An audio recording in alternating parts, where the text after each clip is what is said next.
Bom dia, paz de Jesus, amor de Maria, em nome do Pai, do Filho e do Espírito Santo. Amém.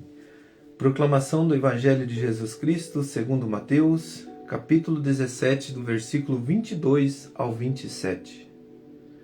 Naquele tempo, quando Jesus e os seus discípulos estavam reunidos na Galileia, ele lhes disse: O Filho do Homem vai ser entregue nas mãos dos homens, eles o matarão, mas no terceiro dia ele ressuscitará. E os discípulos ficaram muito tristes. Quando chegaram a Cafarnaum, os colaboradores dos impostos do templo aproximaram-se de Pedro e perguntaram: O vosso mestre não paga impostos do templo? Pedro respondeu: Sim, paga. Ao entrar em casa, Jesus adiantou-se e perguntou: Simão, o que te parece? Os reis da terra cobram impostos? Ou taxas de quem? Dos filhos ou dos estranhos? Pedro respondeu: Dos estranhos. Então Jesus lhe disse: Logo os filhos são livres. Mas para não escandalizar essa gente, vai ao mar, lança o anzol e abre a boca do primeiro peixe que tu pescares. Ali tu encontrarás uma moeda, pega então a moeda e vai entregá-la a eles, por mim e por ti. Palavra da salvação. Glória a vós, Senhor. Queridos irmãos, como diz o mover do Lectio Divino hoje, há a tentação, há a provação, como se dissesse assim, acontece isso na nossa vida, acontece as provações, acontece as tentações, acontece as dificuldades neste mundo. Sim, nós estamos aqui vendo Pedro sendo tentado, sendo provado, levando até Jesus, Jesus proclamando para nós que ele seria entregue como que ele diz aqui a palavra, né? Vamos ler para a gente não falar heresias, né? Quando Jesus e seus discípulos estavam reunidos na Galileia, o Filho do Homem disse: vai ser entregue nas mãos dos homens, irão matá-los, mas no terceiro dia ele vai ressuscitar. E bateu uma tristeza no coração deles. Então, quando você se coloca diante da verdade, da fé, das tentações, das provações do dia a dia, da nossa vida, o que acontece com o nosso coração? Nós entramos naquela... Deus está me castigando. A minha vida, por que isso, Deus? Por que está acontecendo isso comigo? Mas ao mesmo tempo, irmão, aquele coração que conhece a verdade que vem de Deus, que conhece a verdade, o verdadeiro sentido da provação, da tentação, vai dizer assim: não, com Deus tudo é possível. Nós acabamos de ver agora no Café com Jesus. Diante da esterilidade de Isabel, o anjo diz a Maria: a tua prima está grávida, porque para Deus nada é impossível. Então, tudo isso que acontece conosco, irmão, aqui neste mundo, eu sempre costumo dizer: o nosso Deus veio para curar e libertar. Ele não veio para condenar e não matar ninguém. Quem mata, rouba e condena é Satanás. O diabo sim veio para roubar, matar e condenar. Mas é o pai da acusação. Mas o nosso Deus veio para nos libertar. De que forma? Quando nós enxergamos a luz, quando nós enxergamos a verdade e é proclamada, é direcionada para nós. Se o nosso coração entende, vai entender assim: então, se eu estou passando uma situação difícil, se eu estou sendo provado, é consequência de algo. E essa consequência tem a ver com o meu pecado. E essa consequência tem a ver com as minhas ações. O que eu fiz, o que eu comi, o que eu bebi. Eu sou livre, eu tenho a minha liberdade. E diante dessa liberdade eu tenho um caminhar.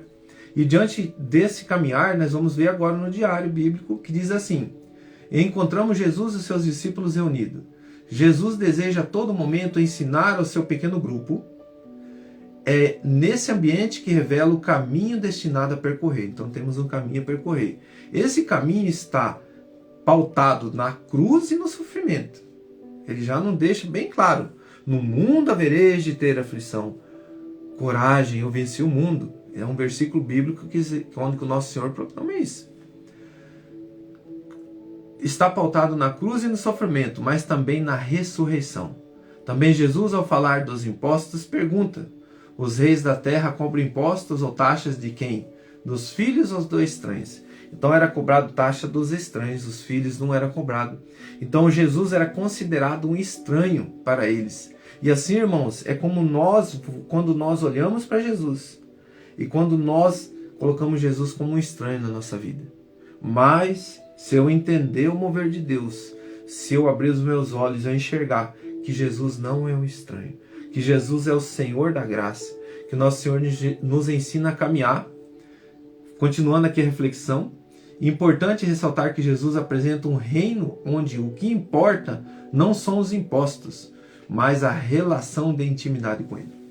Então ele demonstra nessa palavra que o que tem neste mundo, irmão, vai tentar nos oprimir, vai nos colocar à provação, mas Jesus deixa bem claro, para não escandalizar, ele mandou Pedro ir lá fazer um milagre, jogar um anzol e pescar um peixe, tirar o dracma da boca desse peixe e entregar para eles, dar a César o que é de César, a Deus o que é de Deus. Então é o mover de Jesus, nos ensina que diante da provação, diante das dificuldades que nós temos, irmãos, no nosso dia a dia, nós estamos diante de um Deus que cuida de nós. Nós estamos diante de um Deus que pode, diante da tua provação, diante da tua tentação, diante dos teus afazeres, diante da tua vida familiar, diante de uma enfermidade, diante de uma situação, nós estamos um Deus que anda conosco, caminha conosco, nos ensina que diante da provação, Ele fala que Ele seria tentado, Ele fala que Ele seria morto e ressuscitaria. Então, irmão, se o nosso Deus passou por isso, e o Verbo se fez carne, habitou no meio de nós, e não tirou do meio de nós as provações, não tirou as dificuldades, porque o reino do nosso Senhor Jesus não é esse. Nós teremos um reino, aqui nós estamos livres a escolher, a livre escolha. Eu quero beber, eu quero fumar, eu quero usar droga, eu quero me prostituir. Vai ter consequências? Vai ter, irmãos, vai ter. Aí vai querer dizer que é um castigo de Deus, vai querer dizer que por que Deus fez isso comigo, sendo que eu fui atrás. Eu peço que você coloque a mão no teu coração agora, diante dessa reflexão. Hoje Deus falou muito forte comigo. Eu vou recitar esse mover que Deus colocou no meu coração, mas você com seus olhos fechados, e você vai abrir quando eu pedir para você. Coloca a mão no teu coração assim e deixa uma mão estendida à tua frente. Olha para a tua mão agora. Visualiza o que você tem nela. Olha para a sua mão, para você fazer essa reflexão. Visualizou o que tem? Tem alguns risquinhos, tem mais alguma coisa? Tem mãos que tem calo, tem mão que não tem. Tem uma aliança. O que tem nessa mão? Agora fecha os teus olhos. Cada um de nós foi desenhado por Deus. E cada detalhe nos diferencia. Somos perfeitos aos olhos do Criador. Mas, exemplo, olhe para sua mão. Tem calos? O que tem na sua mão? Se tem calos, são consequência de algo, certo? Fruto do mundo. Assim, o corpo padece de muitos maus que procedem do pecado venial ou mortal. Detalhe: cada situação, sua consequência, e cada ordem, a sua maledicência. A cada dor, a cada angústia, medo, a superação, a cura e a aprovação diante da fé. Crer no Deus que tudo pode. Com essa reflexão, irmão, eu quero dizer para mim e para você, cada um de nós tem um detalhe. Nariz, a orelha, sobrancelha, cabelo. O jeito que você foi criado por Deus, você é uma obra-prima de Deus. As consequências que nós temos, os calos, as machucaduras, as enfermidades, vêm do pecado. Vem do excesso, vem daquilo que nós colhemos, o que nós plantamos, vem os frutos disso. O fruto de uma aliança com Deus, um casamento, uma graça. O fruto das consequências do trabalho, lá no livro de Gênesis, no começo. Por causa da desobediência, o homem trabalharia, a mulher sentiria dores. É minha consequência, eu quis. É o fruto de um pecado. Mas detalhe, diante de tudo isso, Deus te dá uma grande graça. Diante da tua provação, diante da tua dificuldade, diante desse fruto de alguma situação vivida no teu corpo, que padece a alma, você tem um Deus que veio para te salvar, que veio para te libertar e veio para te curar. Ele veio para aqueles que tinham sede. Ele veio para aqueles que estavam enfermos. Ele veio para aqueles que estavam no pecado mortal. Ele veio para a mulher adúltera. Ele veio para aquele que estava ali aleijado, para aquele que estava ali excluído da sociedade pelas suas lepras. Ele veio para todos, irmãos. Ele veio para nos curar. Ele veio para libertar do mal, cura do corpo e da alma, fazer milagres para você entender que você está diante de um Deus que tudo pode. E esse Deus que tudo pode. Agora você coloca qual a tua provação, qual que é a tua dificuldade que você tem vivido hoje. Qual que é a situação que você acha que foi Deus que te colocou? Mas eu te digo com toda autoridade no meu Senhor. As tuas provações, as tuas dificuldades está diante de um pecado. Mas como que eu vou vencer isso? É só reconhecer. Senhor, eu sou falho. Eu comi o que não devia. Eu bebi o que não devia. Eu me coloquei diante do meu corpo, desfazendo dele, não estou nem aí, me achando feia, me achando imprópria, me achando indigna, desfazendo de mim, tentando até contra mim, tentando tirar minha vida. Mas o Senhor sempre esteve me cuidando. O Senhor sempre olhou para mim. Eu fui ingrato. Mas hoje eu reconheço a tua presença. Hoje eu reconheço o teu poder, Senhor. Hoje eu reconheço que o Senhor é um Deus que cuida de mim. E um Deus que tudo pode. Querido irmão, diante da tua situação, você tem vivido, você tem sido provado.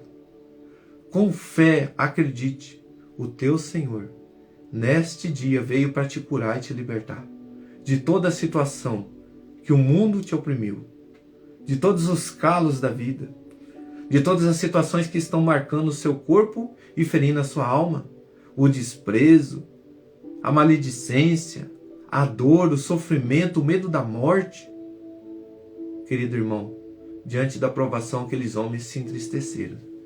Mas o meu Deus que veio é o meu rei. Ele veio, ele vai ser morto. Ele vai ser entregue. Mas ele vai ressuscitar, não estou entendendo. Você está diante de um Deus, meu irmão, minha irmã, que a morte não tem poder sobre ele. Você está diante de um Deus que ele vai te ensinar que você pode vencer aqui neste mundo e vencer para a eternidade. Mas basta você crer e se unir ao teu Senhor, que você terá a vitória. Independente das consequências desse mundo, independente das marcas que o mundo tentou colocar em você. Mas você se alegrará e você confiará em Deus, que nada pode ferir a tua alma quando você está unido a Deus. O corpo, como disse Paulo, o corpo pode perecer, mas eu vou para a eternidade. E um cristão verdadeiro vai dizer, agora eu entendo, que aqueles que morreram ficam uma saudade enorme no meu coração. Porque o amo e o amor ninguém vai tirar de você, irmão. Ninguém vai tirar de você. Mas aqueles que morreram em Cristo viverão com Cristo. E aí alimentará a tua fé e vai dizer, então, Senhor, quando isso acontecer comigo, que eu esteja preparado. Para que eu possa viver isso, eu quero viver o amor hoje na minha casa. Eu quero viver o amor diante dessa enfermidade. Eu quero viver o amor diante das provações, das dificuldades. Porque o Senhor está comigo. Querido irmão, querida irmã, com essa fé, acreditando que tudo que você passar aqui com Deus se tornará pequeno. Porque você tem um Deus que é maior que tudo. E mostre para o teu problema o tamanho do seu Deus. E você vai entender o que eu estou falando. Com Deus venceremos. Obrigado, Jesus. E as minhas provações que eu passo hoje, eu compreendo que é para o meu crescimento. Porque cada tentação e cada provação, eu coloco diante de mim que eu preciso ser humilde. Eu coloco diante de mim que eu preciso me unir a Ti, Senhor. E obrigado, meu Deus, por mais esse dia. E que as bênçãos Tuas caiam sobre a minha casa, sobre os meus familiares, sobre esses irmãos que estão vendo agora. Em Teu nome, Jesus, o nome que tem poder, o nome que nós queremos nos unir. Louvado seja nosso Senhor Jesus Cristo, para sempre seja louvado. Em nome do Pai, do Filho e do Espírito Santo. Amém. Que Deus abençoe, um grande abraço e que tenha um excelente dia, uma excelente semana.